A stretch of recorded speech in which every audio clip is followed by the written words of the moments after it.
It's a lot better than we usually do. All right, chums up. Ready, guys? Let's do this. Leroy Dragons! Oh my god, he just ran in.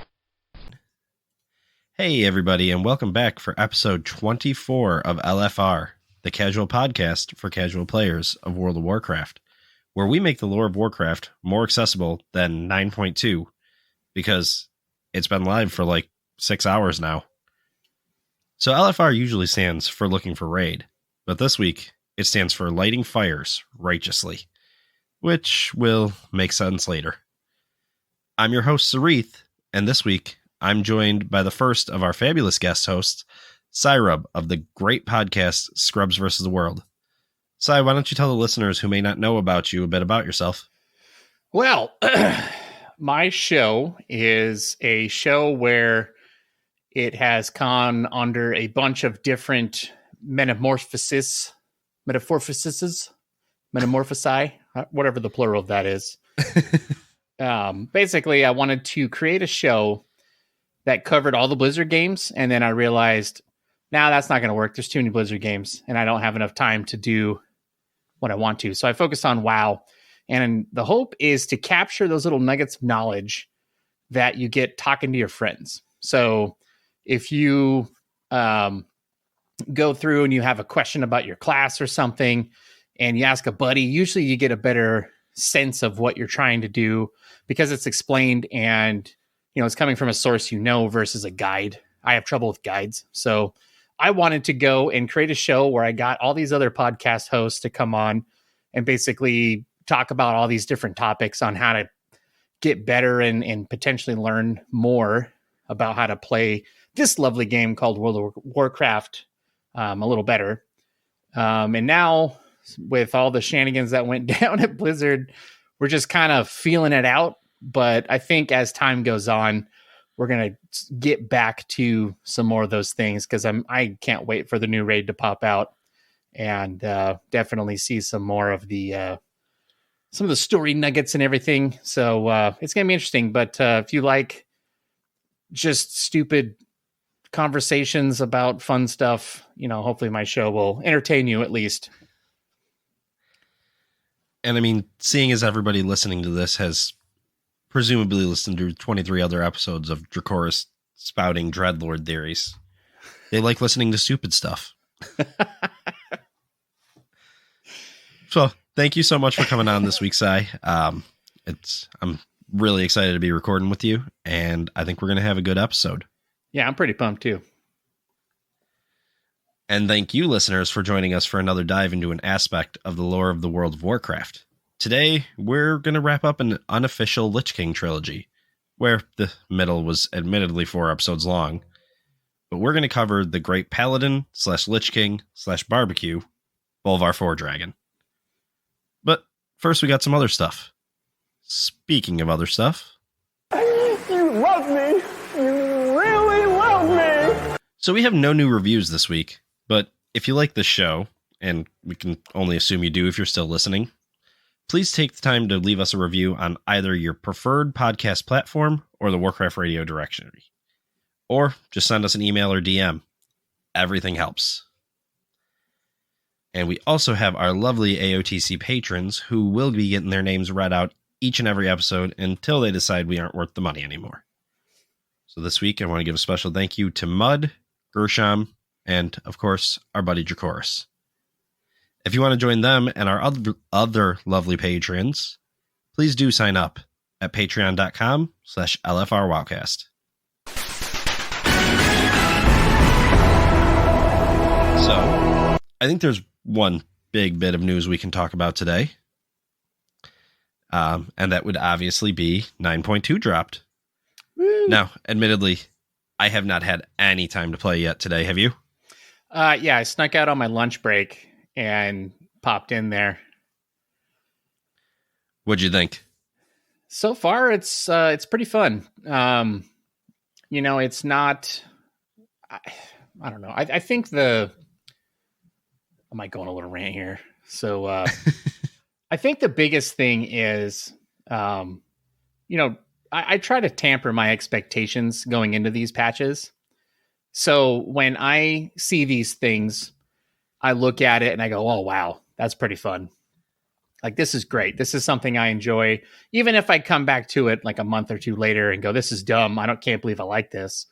I try to look at the kind of what's coming at me through not untainted eyes. Well, I guess untainted eyes and ears is probably a good way to put it, because I spent a lot of time in the past kind of being angry about the state of the game. And now that I've lowered my expectations, I actually have fun with what I'm doing. So I think as a public service announcement, I would recommend lowering expectations.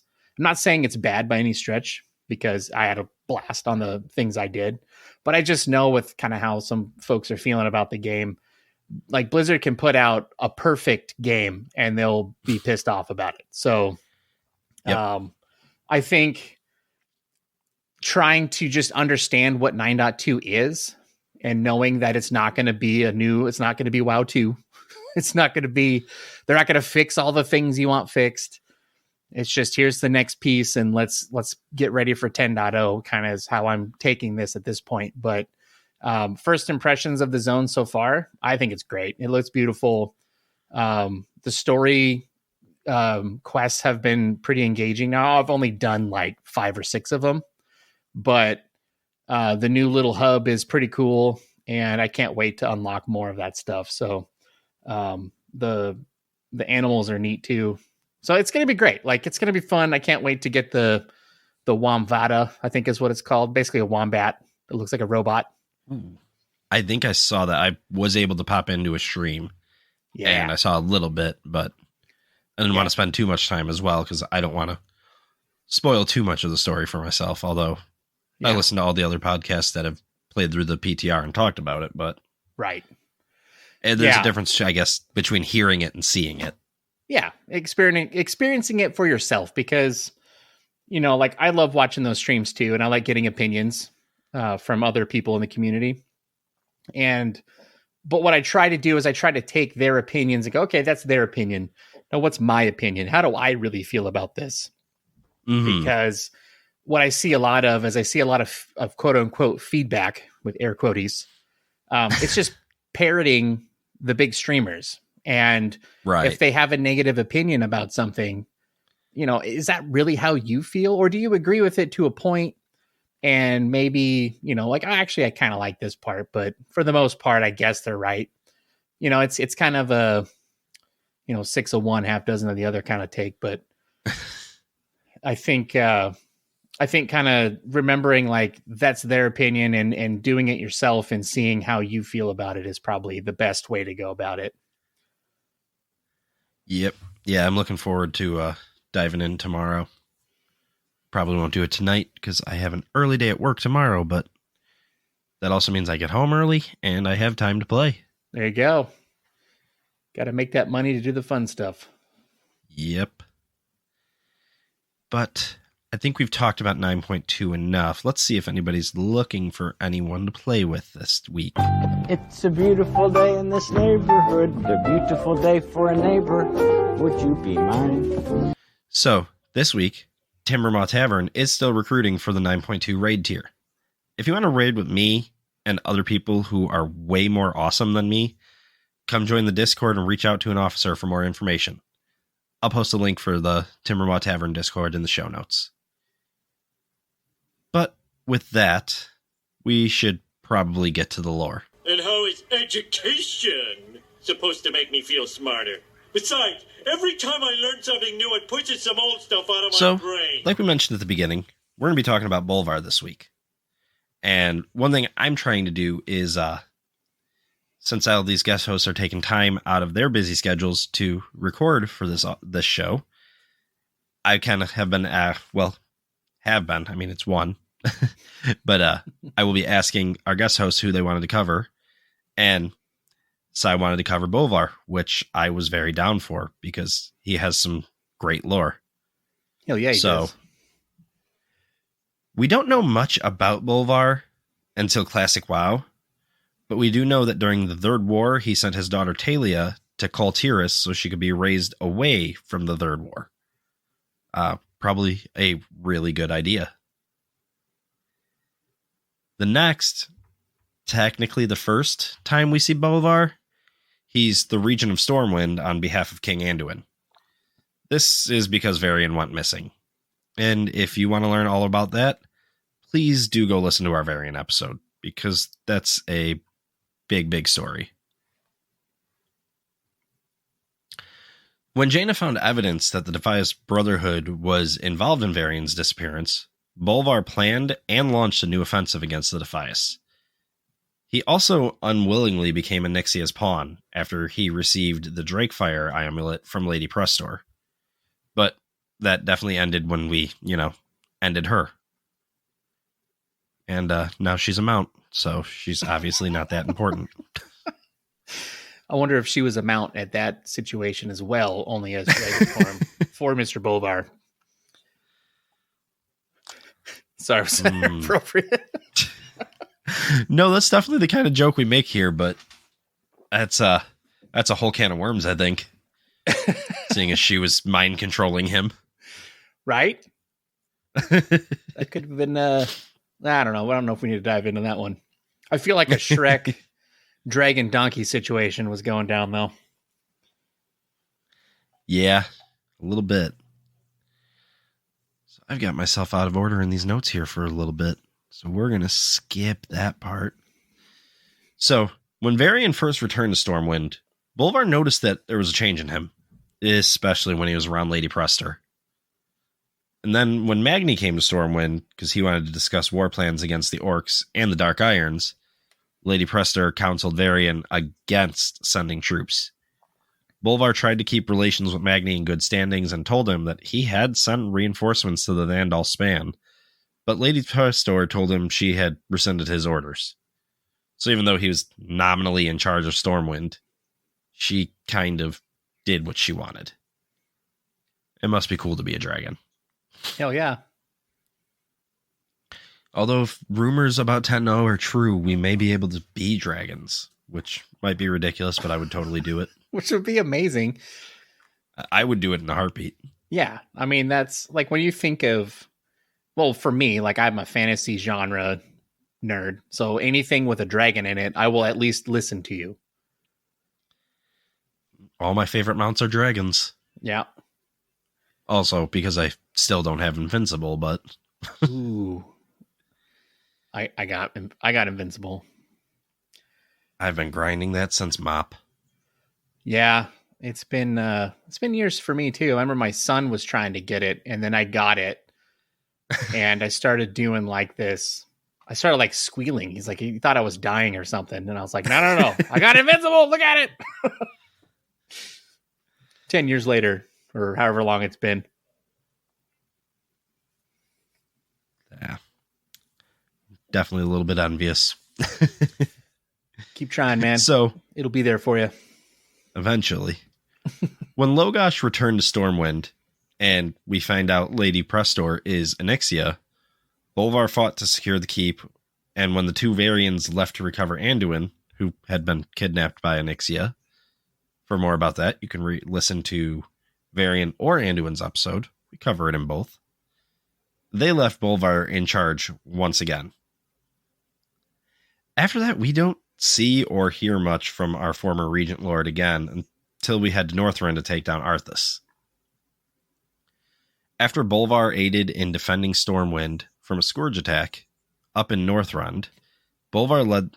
Wow, I totally butchered sentence structure there. But yes, Bolvar aided defending Stormwind from a Scourge attack, and then up in Northrend, he led the Alliance forces in defeating the Lich Thalzan the Duskbringer. Admittedly, I don't remember that because I was maining Horde at the time and haven't gone through any Alliance quests in Wrath, but... Oh, Bolvar works him over. It's pretty awesome. I do remember this next part, because after that, Bolvar's forces laid siege to Angrthar the Wrathgate, the rear entrance to Icecrown Citadel. Yep. He was trying to take Arthas from the back. So, Bolvar and his forces, along with Draenor Sourfang, who was leading the Horde forces, confronted the Lich King himself. As we all know, Saurfang was struck down by Arthas. If you listen to part 97 of our Arthas episodes, I think it was in that one. But before Bolvar could go toe-to-toe with the former paladin, plague bombs began raining down. Bolvar got his forces to retreat, but he was brought down by the plague gas. As he was breathing his last breaths, he was struck by Alexstrasza's flames. Bolvar was presumed dead by the forces of the Alliance, but players who, due to a glitch, were able to speak Draconic were able to read Alexstrasza's words, and they said, "They must not discover the fate of the young paladin. Not yet."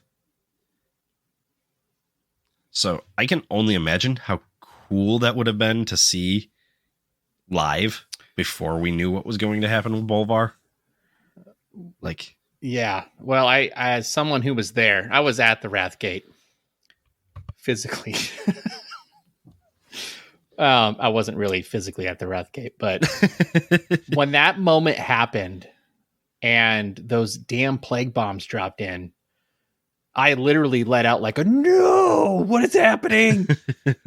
And it was like because people talk about how amazing the Wrathgate was. And when you go back and watch it now, I mean, admittedly, it's a little aged. It's like playing GoldenEye 64. You know, we still have the yellow C buttons for the second joystick. But you know what? It gets the job done, right? But that moment in the game itself was, I mean, that's why Wrath is so hyped, because you get these story elements as the expansion went through. And I hope that they do a Wrath Classic, which I'm sure they will, so people can go and see that and actually build their way up to it and relive it, because it's truly one of those like iconic wow moments, in my opinion. Yeah, that was the moment that really got me into the lore. Like, I had been interested in the story before that. I had read the Arthas novel because I had played Warcraft 3, but I was never like deeply into the lore. And then I saw that and I was like, this is amazing. Yeah. That was something else. And that's why Wrath is my favorite expansion, because it felt like the true successor to Warcraft 3 to me. Mm-hmm. And being able to live Warcraft 3, because that was one of my favorite games. You know, as a young Blizzard fan back in the day, going through there and playing Frozen Throne and then finally getting to take down Arthas was truly a treat. But I mean, that Wrathgate piece, because that's really the first time when Sylvanas starts kind of showing her cards as far as like her not being able to be trusted. Mm-hmm. And she's got this plan and stuff. And so I wonder if, I know Denuser said like this whole plan kind of harkens back to that, even like Warcraft 3. I wonder if that's kind of what he was referencing. Yeah, I hope they give us some beats about that, but we'll have to see. And even like with the Wrathgate, like that was phenomenal. And then the Siege of the Undercity scenario they had afterwards was almost as epic. Oh, it was badass. I missed that. It was so fun to go in there and do all that stuff. And I think people that played, especially back then, you know, when I said earlier about lowering expectations, like your expectation bar was set super high. Yeah, it was. And like that's why I was upset, like in BFA. And so now that I've lowered my bar again, you know, it's like, oh, okay, yeah, this is fun. I'm enjoying myself. I'm having a good time. But I'm hoping that by doing that, it allows me to be excited for 10.0, or even if there's anything wacky in 9.2, because I haven't looked at any PTR stuff. Mm-hmm. So if something cool happens in 9.2, I think I'll be ready to be excited again. Yeah. Yeah, I hope so. Like that, like the way they told that story in Wrath is, to me, the best Blizzard has ever really told a story in WoW. Mm-hmm. It's like they either focus too much on just the story or too much on the world building. And I felt like Wrath, they had that both hand in hand really well. Right. To the point where people were happily farming trash in ICC to farm rep so they could go take down Arthas.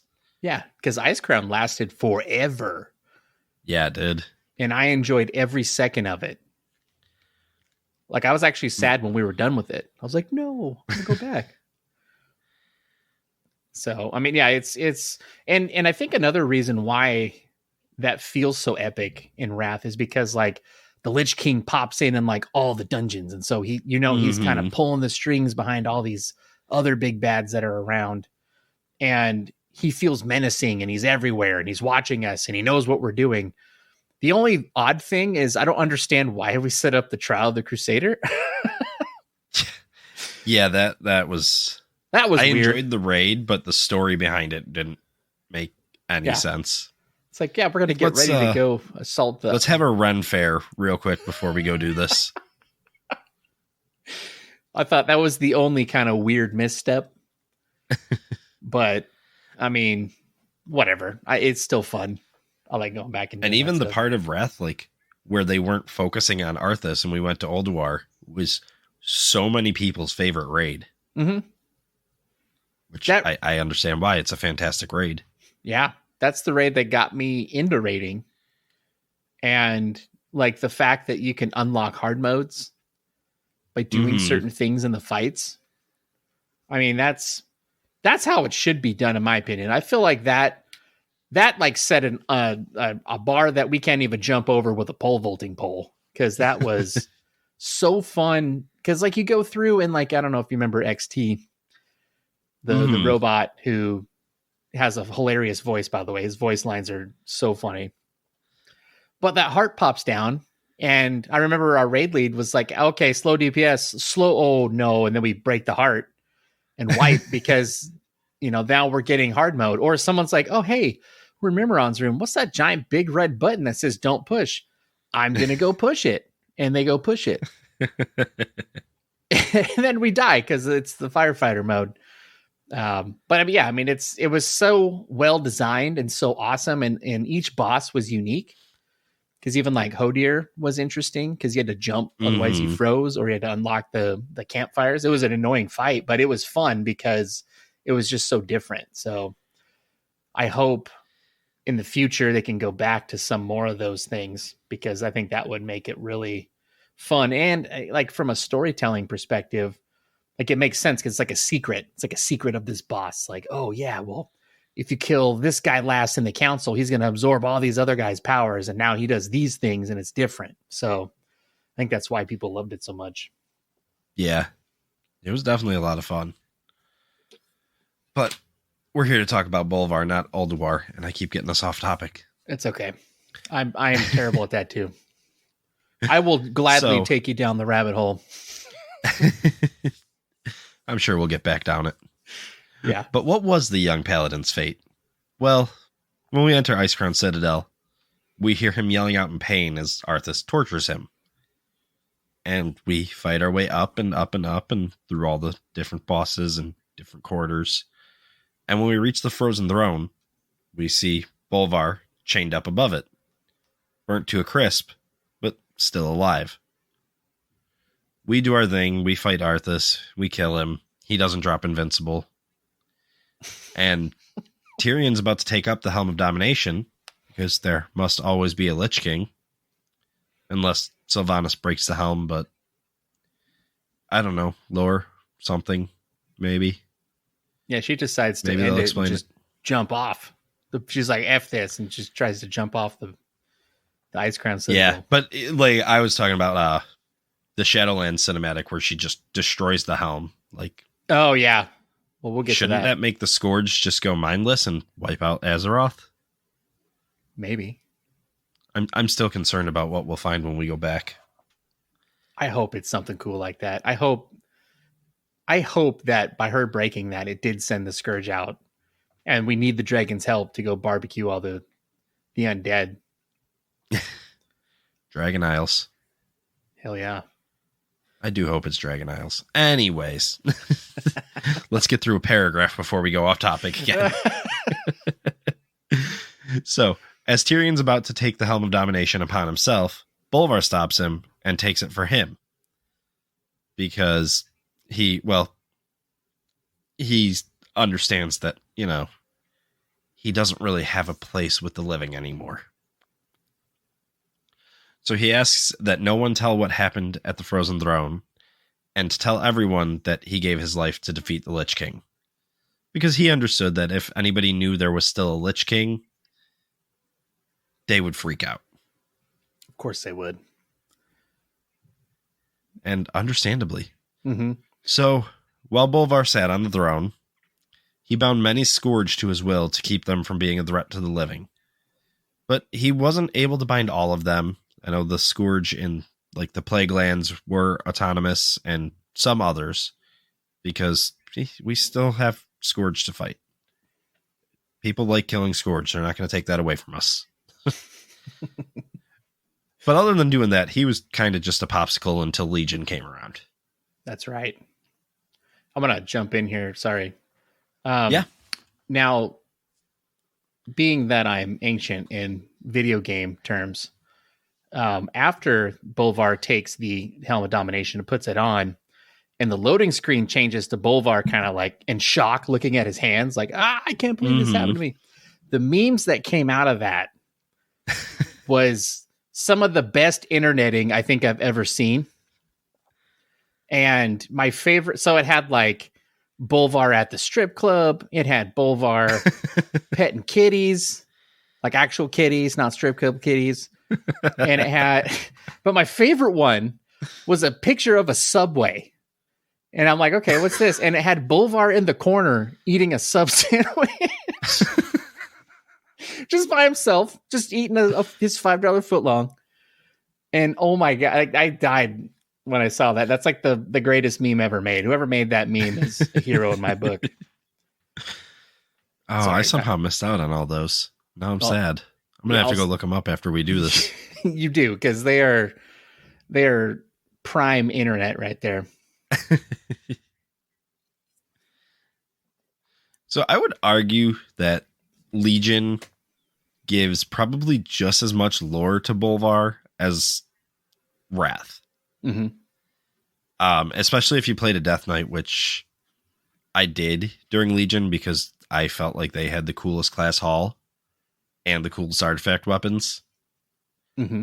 And I loved it. Yeah, I went back through and played it, and it was 11 out of 10. Fantastic. Yeah, I didn't main Death Knight, but I definitely leveled mine, and I was maining Warlock. I didn't finish the Warlock class hall until the very end of Legion because I took a break. Mm-hmm. I finished the Death Knight one before I took a break because it was that good. Yeah. No, it is top notch stuff. And if you're leveling a Death Knight, I highly recommend leveling through Legion because that class hall thing is awesome. Mm-hmm. So Legion comes around and the Legion attacks, obviously. That's the name of the expansion. That's kind of what's going on. And Bolvar and the Knights of the Ebon Blade come to agreement that the Death Knights will work with Bolvar against the Legion. And Bolvar's part of that agreement is he's keeping the Scourge contained in Northrend instead of sending them out against the Legion. And he's also going to help them attain powerful weapons. These powerful weapons, obviously, being the 3 artifacts the Death Knights get. The coolest of which was the Frost one, because you forged that from the shards of Frostmourne. Mm-hmm. God, I loved that. So good. Excuse me. Each time one of these artifacts is obtained, Bolvar brings the Death Knight to the Frozen Throne and bestows his blessing upon them. So, the main point of the Death Knight quest, or class hall quest line, is Bolvar has you rebuilding the 4 horsemen. So, you do other quests, but you are basically being sent out to recreate the 4 horsemen. The first of which you resurrect is the fallen Orcish general Nazgrim, Next, you go get Thoris Trollbane. Third, and probably one of my favorite that we do, is High Inquisitor Whitemane. Mm-hmm. Because that's just such an awesome middle finger to someone who was such a jackass.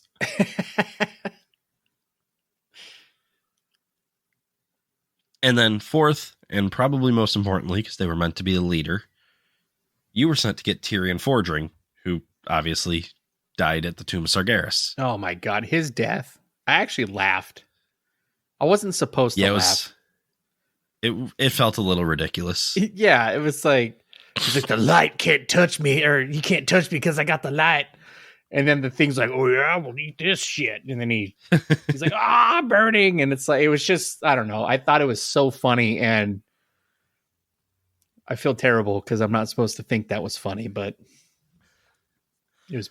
I admittedly wasn't a huge fan of Tyrion because by this point I'd been seeing him way too often running ICC again and again. So I was just like, it is what it is. I guess the light's not granting you one final blessing, or you used up your final blessing. Yeah. The light's like, all right, Leroy, you're supposed to wait. This is what happens when you get aggro, buddy. And then gets vaporized. You're clearly in ret spec, not trot. That's why you're going to die. Yeah, oh my God, that's perfect. So the player Death Knight is sent by Bolvar to Light's Hope Chapel. I didn't write it down, but I think that was it. Yeah, I think so. To resurrect Tyrion Fordragon, but the Light didn't allow it. He can die, but they won't let him come back. And, all the paladins are understandably kind of mad that the Death Knights just broke in and started killing people and trying to raise their favorite person. So they were attacking. Our good old buddy Darian Mograine sacrificed himself to get out, to get everyone else out. And we, brought his body back with us because we're honorable Death Knights. Mm-hmm. And Bolvar actually raised Darian as the fourth horseman and the leader of the others. Now, it's debatable as if that was Bolvar's actual plan or not, but I think it might have been. I think Darian makes more sense as the fourth horseman than Tyrion would have.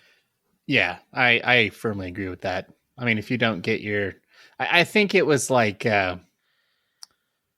those situations where somebody's like, oh yeah, I can totally do this. I want to do this. But that, like, Tyrion's a paladin, like, to his core. It just wouldn't have felt right. But Darian definitely fits that role better. So yeah, I 100% agree. I didn't really add much to that, but long story short, I agree. So, yes, TLDR.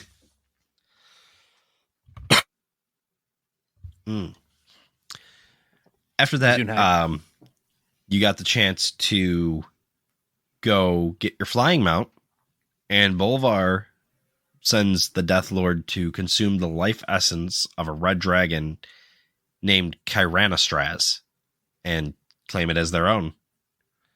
And that was the other reason I did the whole Death Knight class all, because they got a freaking undead dragon. Mm-hmm. Badass. Coolest mount. I'm starting to wish I mained Death Knight. Anyways, I'm not going to change classes in the middle of the expansion again. I've already done it once. So during BFA, really the only story beat we have for Bolvar is that he had the four horsemen raising a new generation of Death Knights from the fallen champions of the Fourth War. Then we get to Shadowlands, and we don't know Bolvar's full story in Shadowlands yet, obviously, because we don't know the full Shadowlands story. So he'll definitely have some more going on. But after the Fourth War, the fall of N'Zoth, Bolvar believed that Sylvanas was going to try to become the Lich King. Lich King? Lich Queen? Mm-hmm. I thought so too. I don't know. Yeah, that's where I thought that was going. So in the short story, We Ride Forth, which is fantastic, and I highly recommend everybody read it. Bolvar summoned the 4 horsemen to Icecrown Citadel, basically by tricking them and making them think he had fallen under the dark powers of the Lich King, so that they would come to try and kill him. And Bolvar's thought process on that was kind of, they're going to come there and kill whoever survives the battle between him and Sylvanas. Because he knew to defeat Sylvanas, he was going to have to give himself fully to the power of the Lich King. Mm-hmm. And at that point, Bolvar knew the jailer was a thing. He had been fighting off his mind control for however many years at this point he's been the Lich King. So Bolvar gives himself fully to the power of the Lich King. And, as we all know, still lost to Sylvanas. Mm-hmm. And she shattered the Helm of Domination, which pierced the veil between Azeroth and the Shadowlands. Mm-hmm. After that, she kidnaps not all the leaders of the Alliance and the Horde, but a few of them. And Bolvar helps the champions of Azeroth to cross over that veil to rescue them. Which he doesn't come with us at first because he thinks the jailer will dominate him, but then, 6 quests later, he's like, I'm here, we're good. That part still doesn't make a ton of sense to me, but it's okay, because I like having Bolvar there. Yeah. Well, I was at BlizzCon when they did the Sylvanas Bolvar fight. And everyone in the crowd was like, oh my God, she's going to be the Lich Queen. She's got the helm in her hand. And then she breaks it. And everyone's like, what the fuck? What's going on here? This is weird. And I think that cinematic was amazing because all their cinematics are freaking awesome. And, as from a story perspective, people are like, oh, well, I can't believe Sylvanas had all this power. And she kind of showed it in BFA when she turned into a Death Eater in that cinematic. And goes and, flies away or whatever. And it's like, that's new. That's weird. Where'd that come from? That was my thought on that. And I think they set up this big showdown between the two to show the jailer's power. Because I don't think it's necessarily Sylvanas beating Bolvar. I think it's Sylvanas using the domination magic to beat Bolvar. And I think that was the intent. I agree with that because definitely, other than that fight and sense, we never saw Sylvanas using all the chains and everything that we kind of associate with domination magic now. Mm-hmm. So, yeah, I definitely agree with you there. Yeah, and I think she kind of got a taste of it in BFA when she... I know people have heard me on my show and other shows when she Hadoukens Sourfang. Because that's what it was, folks. It was a Hadouken, all right? But that kind of gave that told me it's like, oh shit, it's she's got something bigger, something's up, she's got a power that we can't foresee yet. And I think, you can argue if that's a good story element or not or whatever all day, but I think for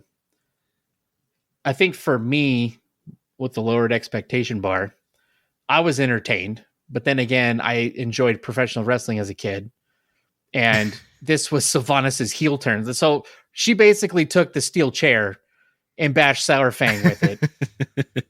And so, for me, I'm like, oh shit, she's Ted DiBiase now. She's the $1 million lady. She just needs to come out and put people in sleeper holds, and then she does it with Bolvar.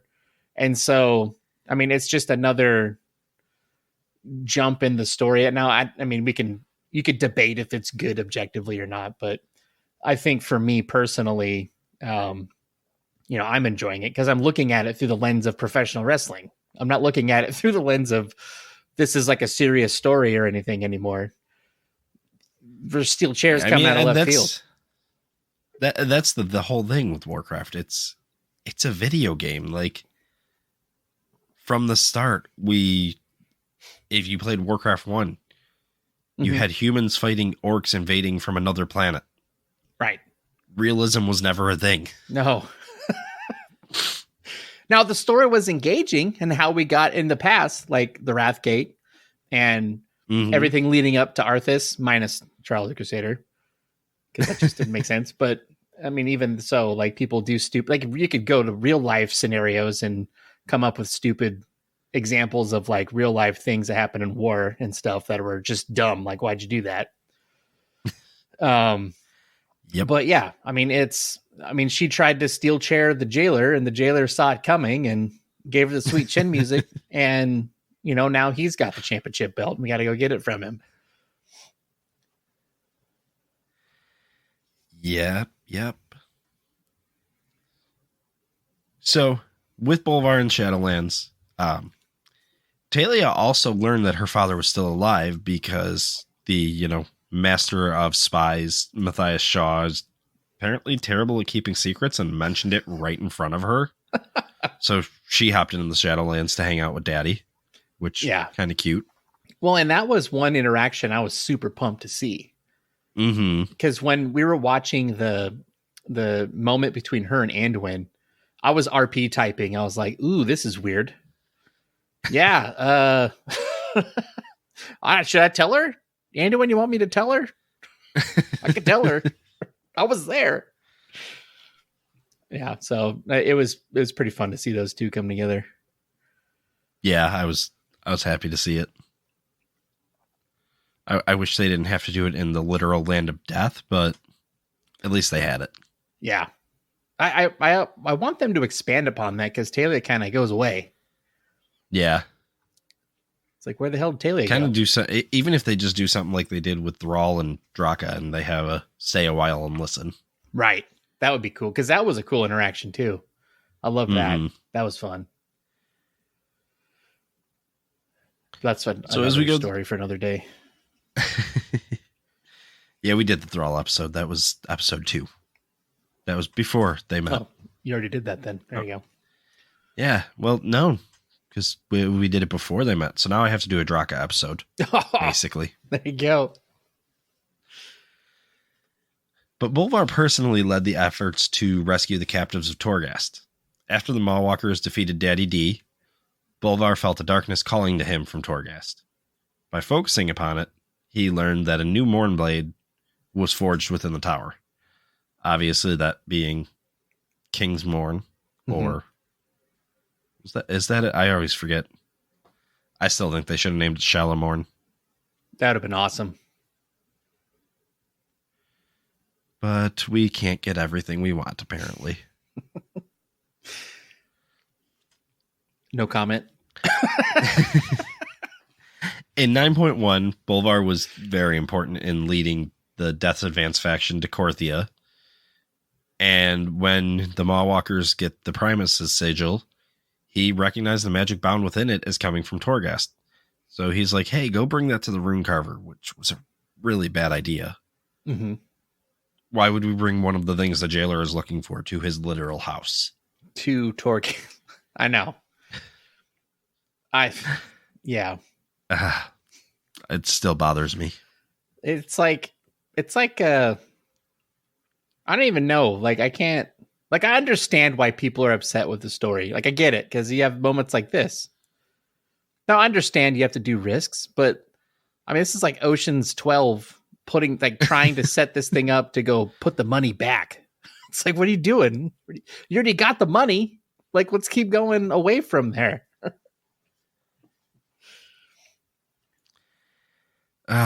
Yeah. That's like my one actual issue with the Shadowlands story so far. Is I don't hate it. I wish the jailer was a better villain, but I hate that part. Yeah, that part is, I mean, that's like the Trial of the Crusader of the Shadowlands right there. It's like, why are we doing this, team? So Bolvar also did help the Mawwalkers to forge a new sigil for Bastion, because to do so, they needed Uther to have his soul restored.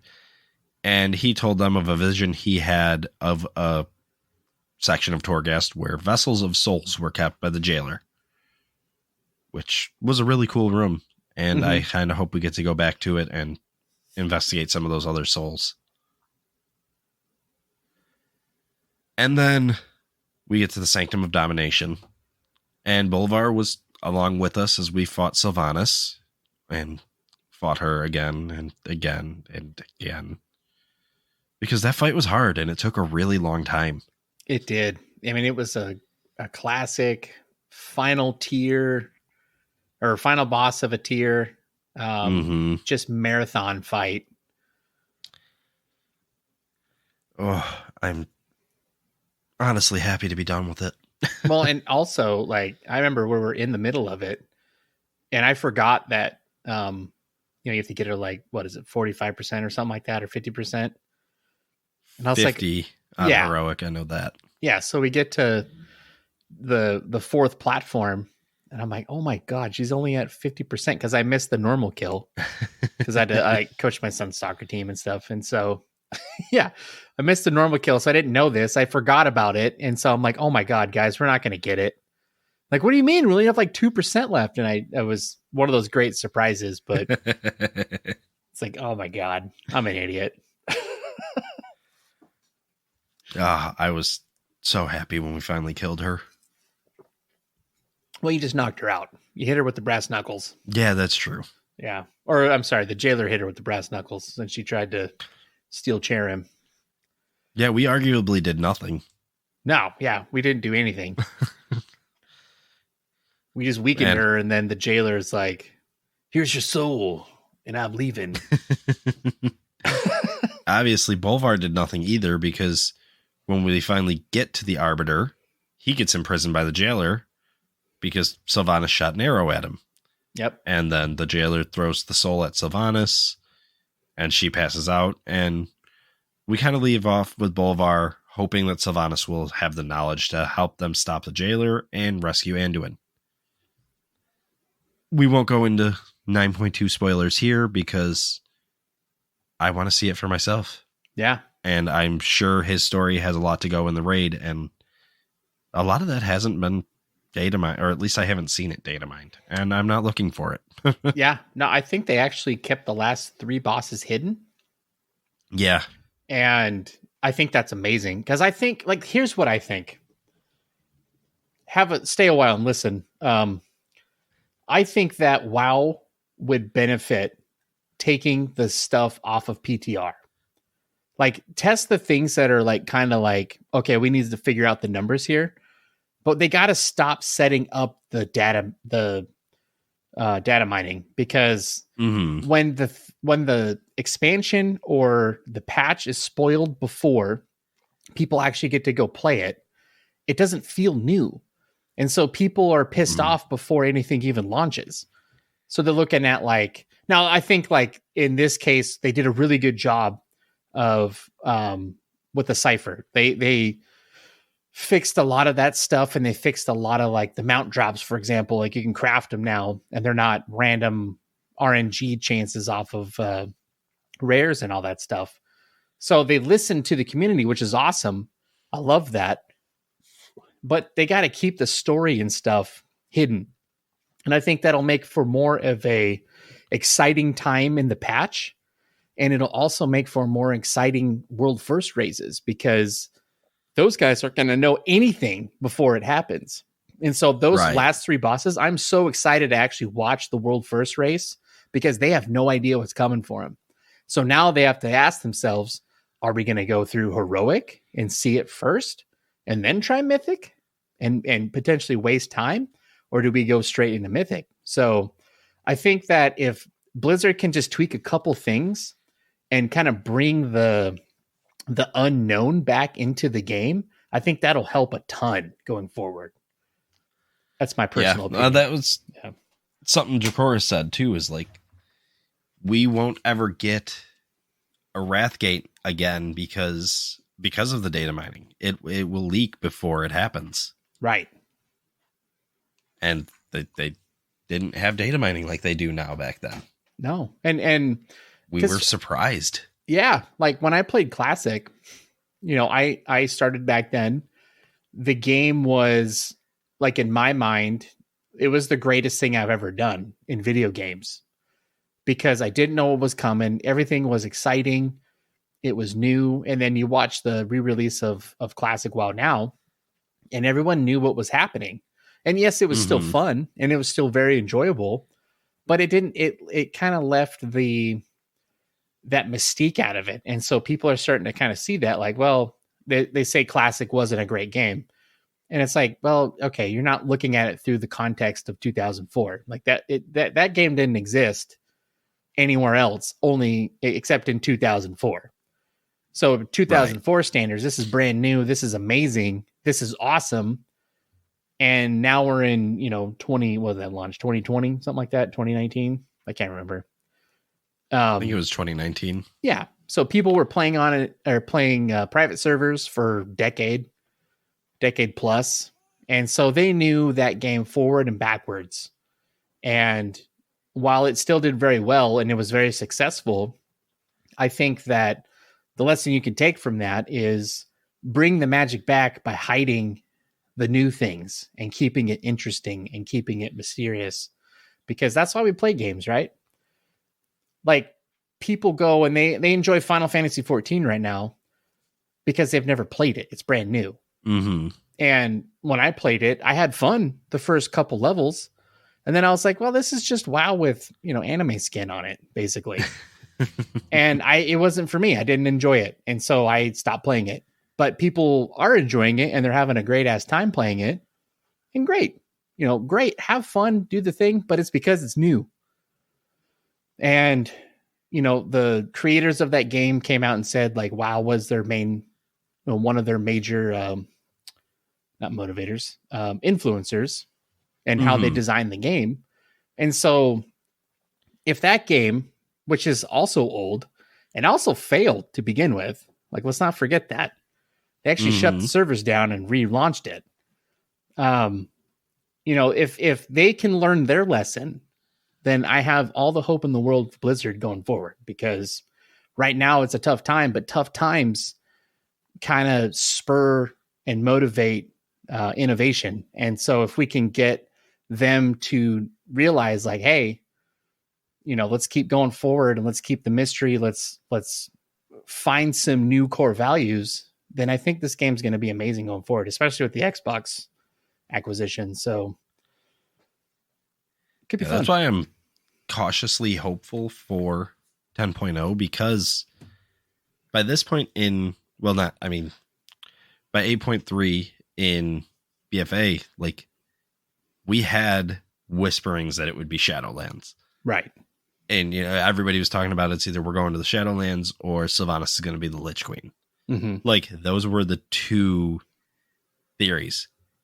Everybody thinks maybe we're going to the Dragon Isles, but that's just, like, total guesses. Right.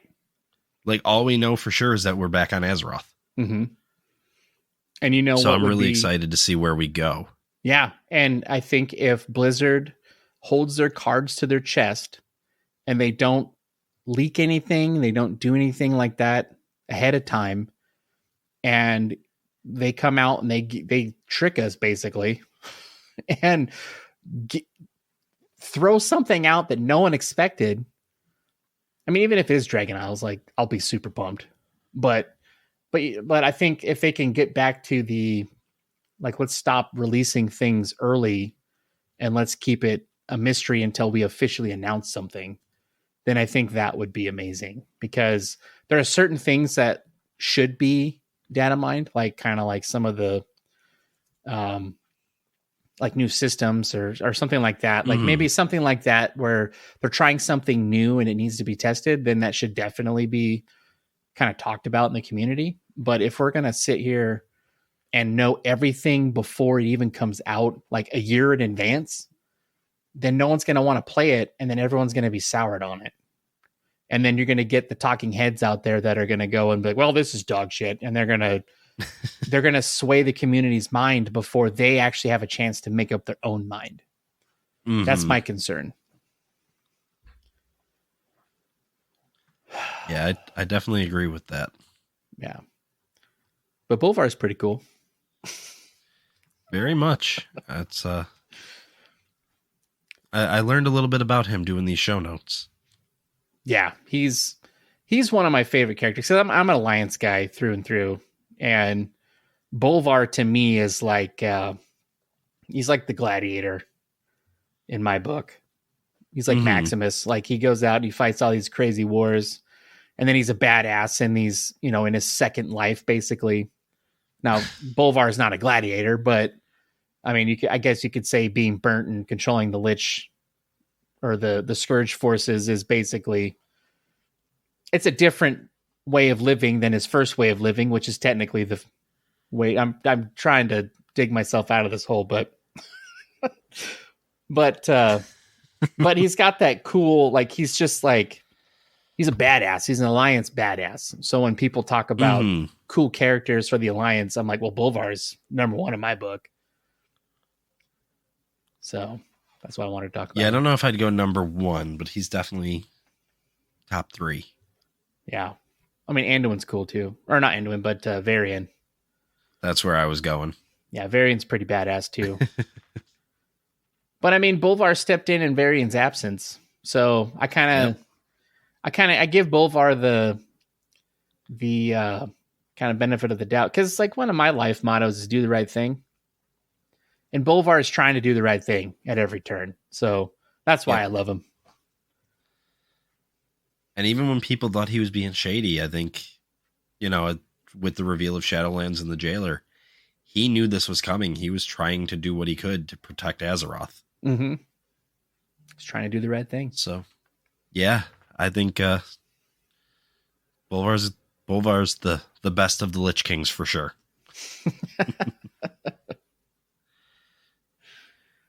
But I think it's about time we start wrapping it up. What do you think? I mean, I could go all night, but yeah, we could do that. All right. So if you guys want to know where you can find us, you can find me on Twitter at Sirithe. You can find Cyrub at Scrubs Versus. You can find the show at LFR Wowcast. You can always email us at lfrwowpod@gmail.com. And find us on Patreon at patreon.com/LFRWowcast. Sai, again, thank you so much for coming on. I had a bunch of fun talking about Bolvar with you. Yeah, and thanks for having me. If you ever want to come back and talk about somebody else, just let me know. We'll make it happen. Hell yeah, I'll have to get you on my show too. Absolutely. We could get you talking about how you really feel about 9.2. Yeah, we'll have some time to play it before then. Hell yeah. I'm gonna do that right I think now. that's going to do it for us. All right. Thank you again. Bye-bye. See ya.